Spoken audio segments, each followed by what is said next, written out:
Bonjour, je suis Adrian du Centre Mayakovsky et j'ai décidé de faire une série de vidéos d'initiation à la philosophie marxiste. Aujourd'hui, nous allons traiter de la philosophie matérialiste et de l'idéalisme. L'étude de la philosophie est essentielle pour tous les marxistes. La compréhension de la théorie matérialiste, de la méthode dialectique pour appliquer cette théorie, sont des outils de base dont tous les marxistes doivent disposer pour développer leur activité militante quotidienne. Le matérialisme dialectique est la base du marxisme-léninisme. Pour aborder cette étude, nous allons commencer par l'étude du matérialisme, de la théorie, par opposition à l'idéalisme et de la prétendue troisième voie, l'agnosticisme, pour ensuite aborder la méthode. Quand elle parle de philosophie, la bourgeoisie parle de beaucoup de théories et de conceptions différentes. Les marxistes, nous divisons la philosophie qu'en deux. Donc, si c'est une philosophie avec une conception scientifique du monde, ou si ce n'est pas le cas. Nous allons maintenant voir ce que c'est d'avoir une conception philosophique du monde et ce que c'est ne pas en avoir. Mais avant de pouvoir le faire, nous allons clarifier deux termes, donc la matière et l'esprit, et répondre aussi au problème fondamental de la philosophie. La matière, c'est ce que nos sens nous montrent, c'est ce que nous voyons et nous touchons, c'est ce qui nous entoure en gros. Quant à l'esprit ou l'idée, c'est l'image que l'on se fait des choses, ce sont les idées et les sentiments que nous avons en tant que produit des sensations qui nous viennent à travers nos sens. Il existe ensuite de nombreuses façons de formuler le problème fondamental de la philosophie, mais pour la faire courte, nous allons la poser directement. Donc, qu'est-ce qui vient d'abord? Qu'est-ce qui découle de quoi? Qu'est-ce qui est à l'origine de quoi? Donc, la matière ou l'idée. Selon la réponse donnée, nous aurons une conception scientifique et donc matérialiste du monde, ou idéaliste et donc non scientifique. Si nous répondons la matière, nous serons matérialistes.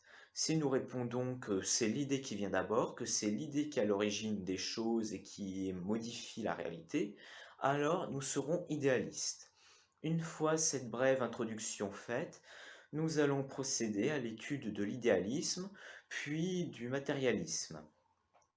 La première chose à différencier est ce que l'on entend par idéalisme et ce qu'est vraiment l'idéalisme. Il est donc nécessaire de différencier l'idéalisme moral et l'idéalisme philosophique. Par idéalisme moral, nous entendons la conception d'une personne qui se consacre à accomplir quelque chose, à se battre pour un idéal. Tous les révolutionnaires consacrent leur vie à lutter pour l'émancipation de leur classe, à lutter pour un idéal.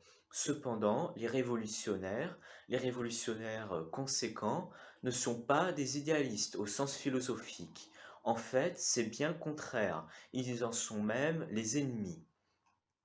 Donc, par idéalisme philosophique, nous entendons la philosophie qui répond au problème fondamental de la philosophie en affirmant que la matière ne peut être expliquée qu'à partir des idées, c'est-à-dire que l'esprit crée la matière, c'est-à-dire que c'est ce qui est dans nos têtes qui va modifier la réalité du monde dans lequel on vit.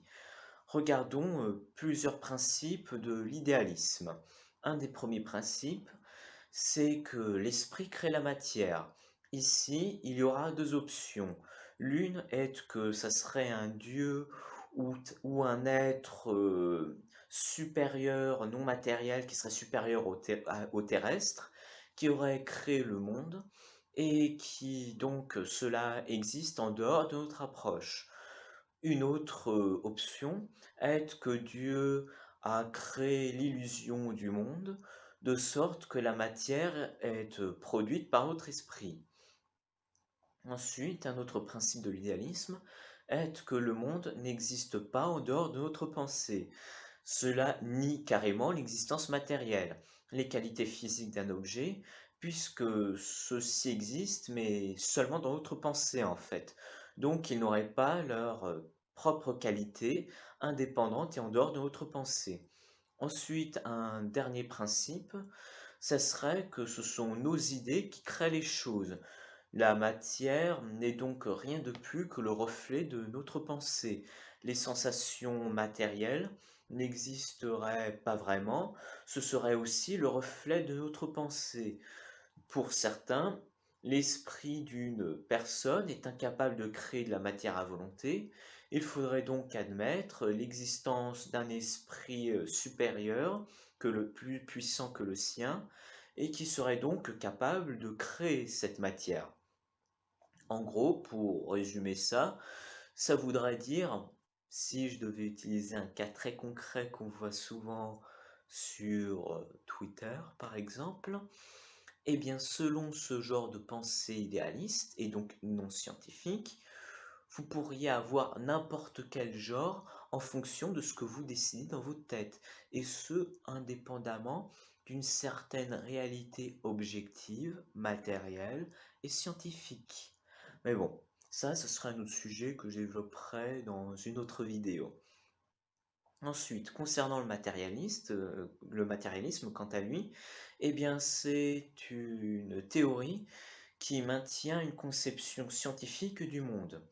L'avancée dialectique de la théorie matérialiste est allée de pair avec l'avancée des sciences dans un combat continu contre l'ignorance et la superstition.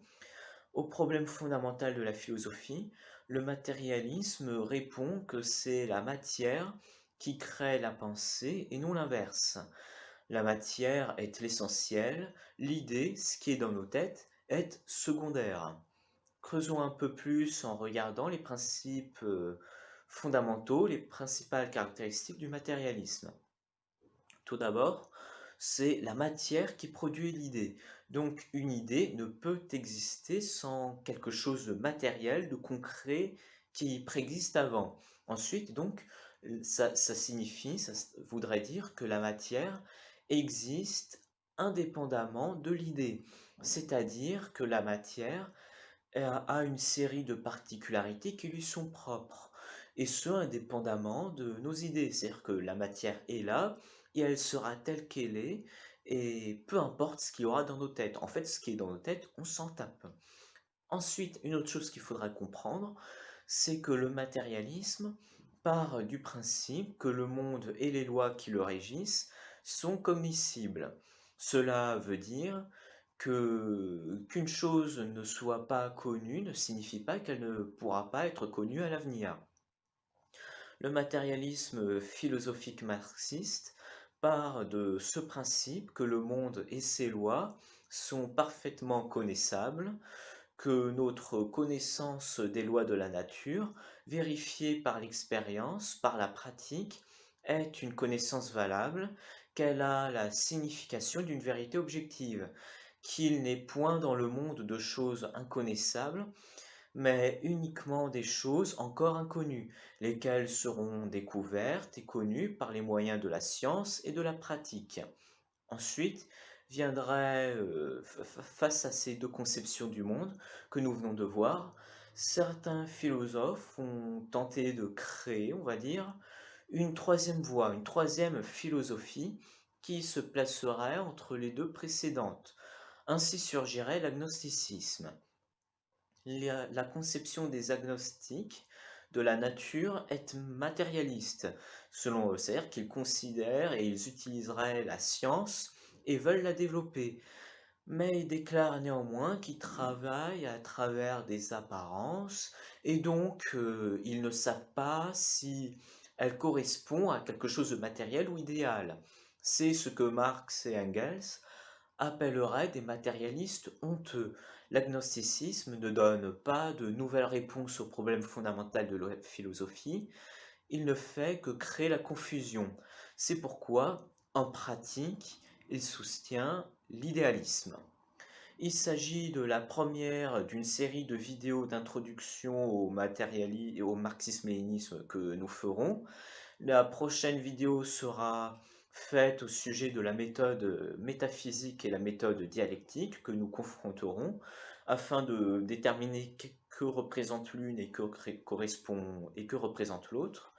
Et en attendant, si cette vidéo vous a intéressé, je vous invite à vous abonner à notre chaîne YouTube, à regarder nos différentes vidéos, à partager aussi notre contenu à vos proches et aussi de vous abonner à notre compte Twitter et Instagram et aussi, pourquoi pas, de, d'entrer dans notre serveur Discord dans lequel nous réalisons pas mal de conversations écrites comme audio assez intéressantes sur pas mal de sujets et donc je vous conseille vivement d'y aller si vous voulez approfondir votre connaissance sur un certain nombre de sujets et bref, qu'on puisse discuter entre nous sur pas mal de trucs.